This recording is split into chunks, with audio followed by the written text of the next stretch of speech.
নমস্কার বন্ধুরা, আমি আবারও চলে এসেছি একটি নতুন ভিডিও নিয়ে। ভিডিওটি হলো আমার ঠাকুর ঘরে আমি কীভাবে পূজা অর্চনা করি, সেটাই তোমাদের আজ দেখাবো। এ দেখো কেমন অপরিষ্কার হয়ে আছে ঠাকুর ঘরটা, আর এই জানলাটা খুললেই খুব সুন্দর পাখির ডাক শোনা যায়। তো আমি বাসি ফুলগুলো আগে তুলে ফেললাম। এখানেই আমি ঠাকুরের বাসনগুলো ধুয়ে নিই। তুলসী তলায় যে থালাটা দিই সেটাও তুলে নিলাম। এই দেখো ঘরটা মোছা হয়ে গেছে।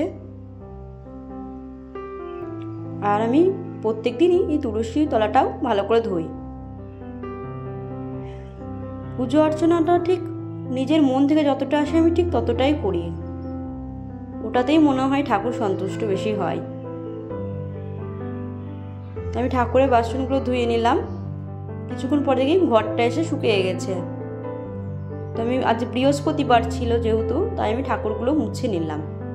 আমি প্রতি বৃহস্পতিবারই ঠাকুরগুলোকে মুছে নিই। আর ঠাকুরগুলো মুছলেও বেশ পরিষ্কার লাগে, দেখতে ভালো লাগে, ওই কারণেই।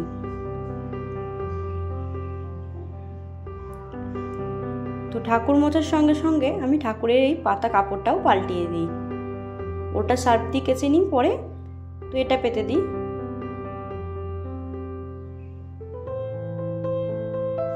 আস্তে আস্তে ঠাকুরগুলোকেও সাজিয়ে নিলাম। আমাদের কাছে এই নয়নতারা ফুলগুলো ফোটে, তো এগুলোকে আমরা নয়নতারাই বলি। তোমরা কি বলো একটু জানিও। আমার নিজের মনের মতো করে ঠাকুরকে সাজিয়ে নিই, খুব সুন্দর লাগে।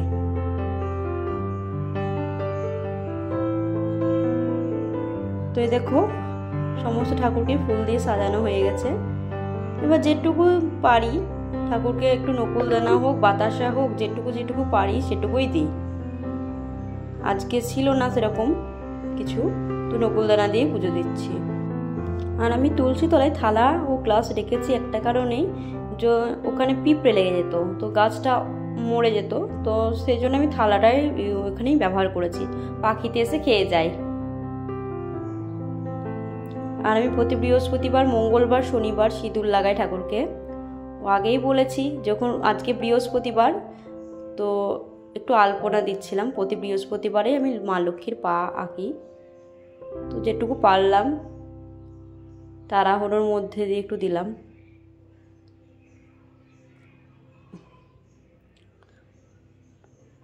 তোমরাও কি বৃহস্পতিবার আলপনা দাও? জানিও।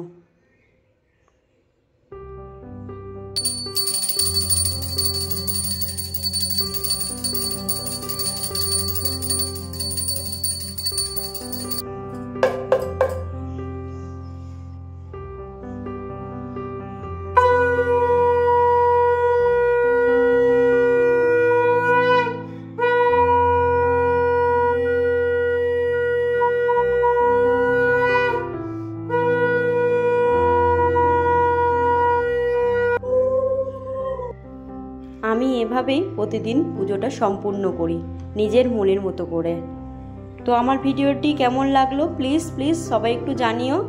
ভালো লাগলে লাইক, কমেন্ট, শেয়ার করো। আর আমার চ্যানেলটিকে সাবস্ক্রাইব করতে ভুলো না যেন। ধন্যবাদ।